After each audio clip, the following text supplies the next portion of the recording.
Programme তো ঠিকভাবে select করেছি, বাট সিএনসি মেশিন রান হচ্ছে না কেন? সিএনসি মেশিন জি কোড রিড করতে পারছে না কেন?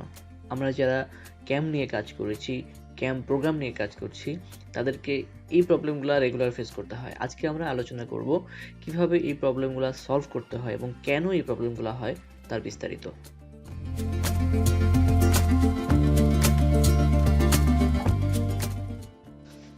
সিএনসি মেশিনে সিএনসি কোড বা প্রোগ্রাম রান হওয়ার অনেকগুলো কারণ আছে। তার মধ্যে one of the main reason বা প্রধান কারণ আমরা বলতে পারি সেটা হচ্ছে আমাদের পোস্ট প্রসেসর ঠিকভাবে কাজ না করা। পোস্ট প্রসেসর কি? আমাদের যে সিএনসি প্রোগ্রামটা আমরা যখন জি কোড জেনারেট করি, সেটা একটা প্রসেসরের মাধ্যমে মেশিন রিডেবল হয়। প্রত্যেকটা মেশিনের বিভিন্ন রকম অ্যালগোরিদম থাকে। তো কোন মেশিন কোন অ্যালগোরিদম রিড করবে এটা পোস্ট প্রসেসর সিলেক্ট করে দেয়।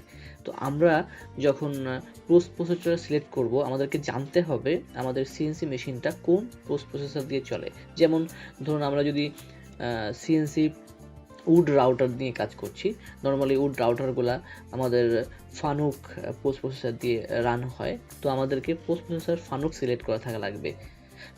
এই জন্যে আমাদের কিভাবে পোস্ট প্রসেসরটা আপডেট করতে পারি বা সিলেক্ট করতে পারি এটা নিয়ে আমরা এখন আলোচনা করব।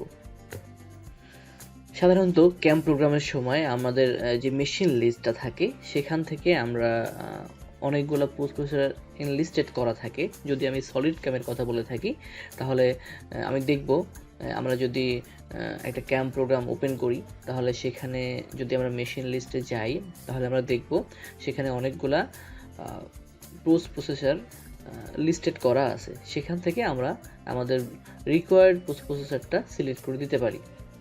আর যদি পোস্ট প্রসেসরটা না থাকে সেখানে তাহলে আমাদেরকে প্রসেসরটা আলাদাভাবে ডাউনলোড করতে হবে এবং আমাদের আপডেট করতে হবে।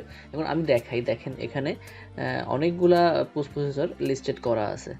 ঠিক আছে, আমি যেমন এখানে ফানুক সিলেক্ট করে রেখেছি, এখানে অনেকগুলা পোস্ট প্রসেসর লিস্টেড করা আছে। এখান থেকে আমাদেরকে সিলেক্ট করতে হবে যে কোনটা দিয়ে আমি জি কোডটা জেনারেট করব। এখানে যেটা সিলেক্ট করা থাকবে সেটা দিয়েই আমার জি কোডটা জেনারেট হবে।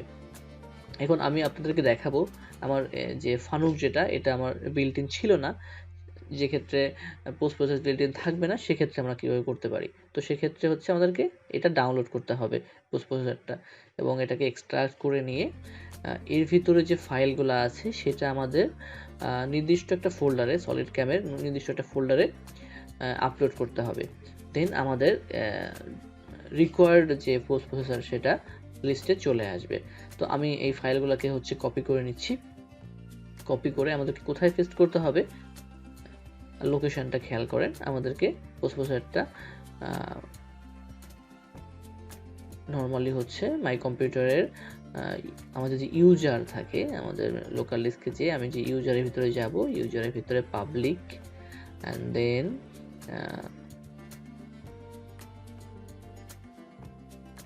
সলিড ক্যাম, জাস্ট আমি এখানে লিখে দিচ্ছি যে পাথটা আপনাদের কিভাবে হবে।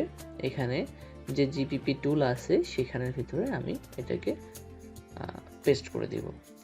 ঠিক আছে, আমার এখানে আগেই পেস্ট করা ছিল, তো আপনাদের না থাকলে এখানে হচ্ছে পেস্ট করে দিলে এখানে আমার একজনের রিপ্লেস চাচ্ছে, তো আপনারা জাস্ট এখানে সিম্পলি পেস্ট করে দিলেই আপনাদের পোস্ট প্রসেসরটা সফটওয়্যারের সাথে আপডেট হয়ে যাবে। দেন আপনি মেশিন লিস্টে যেয়ে